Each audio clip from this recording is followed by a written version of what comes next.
शुभ प्रभात मेरे प्यारे छात्रों। मैं क्षमा सिंह ज्ञानदीप अकेडमी से एक बार फिर से हिंदी की कक्षा में आप सभी का स्वागत करती हूँ। बच्चों, हम निरंतर आगे बढ़ रहे हैं पढ़ते पढ़ाते। तो पहले आज का क्या शेड्यूल है देख लेते हैं। देखिए, आज दिनांक 20/7/2020, कक्षा 7, विषय हिंदी, पाठ 5, प्रकरण मिठाई वाला, जो कि एक कहानी है। ठीक है बच्चों, अब इस मिठाई वाला नामक कहानी के लेखक हैं भगवती प्रसाद वाजपेयी। ठीक है बच्चों, ध्यान दीजिए, इस कहानी के लेखक हैं भगवती प्रसाद वाजपेयी। थोड़ा सा लेखक के बारे में जान लेते हैं। इनका जन्म सन 1899 में कानपुर में हुआ था। ये बहुत प्रसिद्ध लेखक हैं। इनकी तमाम कहानियाँ, उपन्यास, नाटक, निबंध इत्यादि हैं, लेकिन जो सबसे ज़्यादा मशहूर हैं, प्रमुख रचनाएं त्यागमयी तथा पतवार।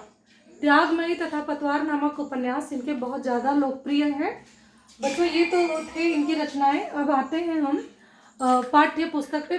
थोड़ा सा जान लेते हैं मिठाई वाला। मिठाई वाला एक मिठाई बेचने वाला व्यक्ति है जिसके जीवन पर प्रकाश डाला गया है। बच्चों, आप भी देखते होंगे कि गली में, मोहल्ले में तमाम चीज़ें बेचने वाले आते हैं, लेकिन ये जो मिठाई वाला है वो एक विचित्र व्यक्ति है। वो धन संपत्ति या परिवार से उसको कोई कमी नहीं है, लेकिन फिर भी वो घूम घूम कर मिठाइयाँ, कभी खिलौने आदि बेचता है। क्यों? क्योंकि बच्चों, एक दुर्घटना में उसके पत्नी और उसके बच्चों की मृत्यु हो जाती है और वो गली मोहल्लों में बच्चों को खिलौने, मिठाई आदि बेचकर उनके चेहरे पर खुशी देखकर अपने बच्चों को उनमें महसूस करता है। बच्चों, हम कहानी की तरफ आगे बढ़ते हैं, पुस्तक की सहायता से आगे बढ़ते हैं। हाँ तो बच्चों, देख लेते हैं। हमारा पाठ है मिठाई वाला, पाठ 5, मिठाई वाला। अब देखते हैं, कहानी आगे पढ़ते हैं। बच्चों देखिए, बहुत ही मीठे स्वरों के साथ वह गलियों में घूमता हुआ कहता, बच्चों को बहलाने वाला, खिलौने वाला। इस अधूरे वाक्य को वह ऐसे विचित्र किंतु मादक मधुर ढंग से गाकर कहता कि सुनने वाले एक बार अस्थिर हो उठते।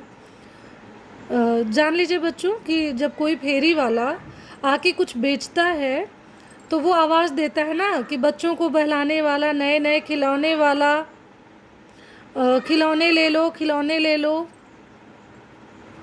तो उसी तरह से ये जो मिठाई वाला है वो भी गा गा कर चिल्ला रहा है कि बच्चों को बहलाने वाला, खिलौने वाला, इस अधूरे वाक्य को। लेकिन जब वो ऐसे बोलता है अपना आधा ही वाक्य, कि उसका मधुर और मोहक स्वर जो है वो लोगों को अस्थिर कर उठता है, यानी लोग चंचल हो उठते उसके आवाज़ को। और जिन गलियों से वो गुजरता है लोगों को अनुमान लग जाता है कि अरे ये तो वही मीठा बोलने वाला दुकानदार है, बेचने वाला है। और लोग बड़ी तीव्रता के साथ उसके पास बच्चे भीड़ लगा लेते। देखते हैं, उसके स्नेहाभिषिक्त कंठ से फूटा हुआ गान सुनकर निकट के मकानों में हलचल मच जाती।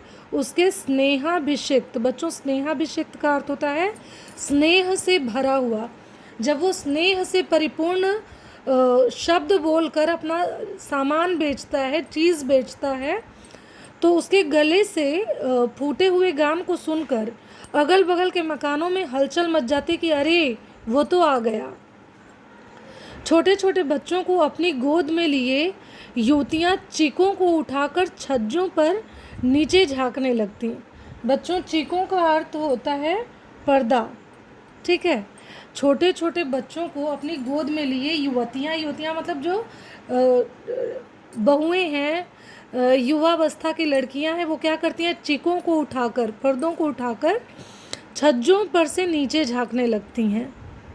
गलियों और उनके अंतर्व्यापी छोटे छोटे उद्यानों में खेलते और इटलाते हुए बच्चों का झुंड उसे घेर लेता।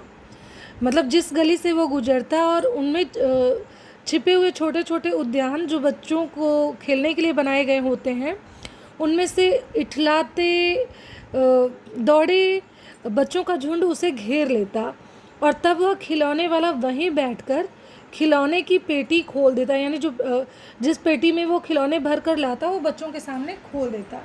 बच्चों ध्यान देंगे आप लोग। बच्चे खिलौने देखकर पुलकित हो उठते। पुलकित होना मतलब खुश होना।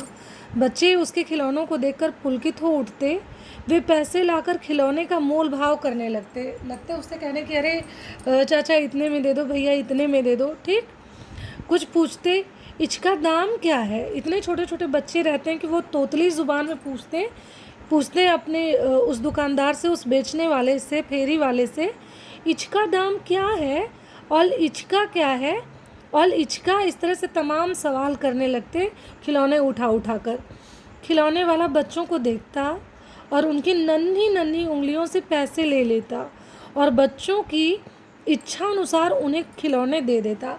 उसे कम भी पैसे मिलते तो वो बच्चों का खुशहाल चेहरा देखने आता, उनकी खुशी देखने आता वो, और वो उन्हें उनके मन माफिक पैसे में ही उनकी इच्छा अनुसार खिलौने दे देता। खिलौने लेकर फिर बच्चे उछलने कूदने लगते और तब फिर खिलौने वाला उसी प्रकार गाकर कहता, बच्चों को बहलाने वाला खिलौने वाला। सागर की हिलोर की भांति उसका यह मादक गान गली भर के मकानों में इस ओर से उस ओर तक लहराता हुआ पहुंचता और खिलौने वाला आगे बढ़ जाता है। जिस प्रकार से समुद्र की लहरें हिलोर मारती हुई एक किनारे से दूसरे किनारे तरंगे लहराती रहती हैं, ठीक उसी प्रकार से जब ये आवाज़ दे के बेचता ये मिठाई वाला और खिलौने वाला, तब उसका गान भी गली भर के मकानों में गूंज उठता। ठीक है बच्चों, देखिए राय विजय बहादुर के बच्चे भी एक दिन खिलौने लेकर घर आए। अब इस कहानी में देखिए कौन कौन से पात्र हैं। पहला पात्र तो ये मिठाई वाला हो गया। अब इसमें एक पात्र आते हैं राय विजय बहादुर के बच्चे भी एक दिन खिलौने लेकर घर आए। राय बहादुर के 2 बच्चे रहते हैं, चुन्नू और मुन्नू, और वे दोनों भी उससे खिलौने खरीद कर घर आए। वे 2 बच्चे थे, चुन्नू और मुन्नू। अब आ सकता है कि राय बहादुर इस कहानी में कौन है और उनके बच्चों के क्या नाम है, तो बच्चों आप जानते रहिए। चुन्नू जब खिलौने ले आया तो बोला, मेला घोला कैछा छुंदल है, मेला घोला कैछा छुंदल है। मुन्नू बोला, और देखो मेला कैछा छुंदल है। ठीक है बच्चों, तोतली ज़ुबान में बच्चे आकर घर अपने खिलौने दिखा कर बोलने लगे।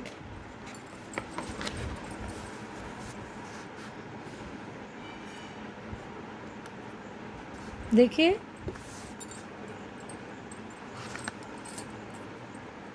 दोनों अपने हाथी घोड़े लेकर घर भर में उछलने लगे। एक ने हाथी खरीदा, दूसरे ने घोड़ा खरीदा और दोनों अपने हाथी घोड़े लेकर घर भर में उछलने लगे। इन बच्चों की माँ रोहिणी, देखिए एक तीसरा जो चरित्र है वो रोहिणी, जो चुन्नू मुन्नू की माँ है, कुछ देर तक खड़े खड़े उनका खेल निरखती रही, मतलब ध्यान से देखती रही। निरखना मतलब देखना कि बच्चे किस प्रकार से खेल रहे हैं। अंत में दोनों बच्चों को बुलाकर उसने पूछा, अरे वो चुन्नू मुन्नू, ये खिलौने तुमने कितने में लिए हैं? मुन्नू बोला, 2 पैसे में। खिलौने वाला दे गया। मुन्नू बोला, 2 पैसे में खिलौने वाला दे गया है। रोहिणी सोचने लगी, इतने सस्ते कैसे दे गया है, यह तो वही जाने, लेकिन दे तो गया ही है, इतना तो निश्चय है। मतलब जो खिलौना जितने कीमत का होता उससे वो कम कीमत में भी बच्चों को खुश करने के लिए बेच देता। एक ज़रा सी बात ठहरी, रोहिणी अपने काम में लग गई। बच्चों अगला हम आगे वीडियो से देखते हैं। अच्छा देख लेते हैं। देखिए, एक ज़रा सी बात ठहरी, रोहिणी अपने मन में सोचने लगी कि सस्ता दे गया, कैसे दे गया, अच्छा चलो जो भी है, लेकिन वो दे तो गया सस्ता। ये एक ज़रा सी बात ठहरी। रोहिणी अपने काम में लग गई, फिर कभी उसे इस पर विचार करने की आवश्यकता भी भला क्यों पड़ती। भाई उसने उस टाइम तो सोचा कि सस्ते दे गया, लेकिन बाद में उसे इतनी गहराई से सोचने की क्या ज़रूरत। बच्चों आगे का हम अगले वीडियो से पढ़ेंगे।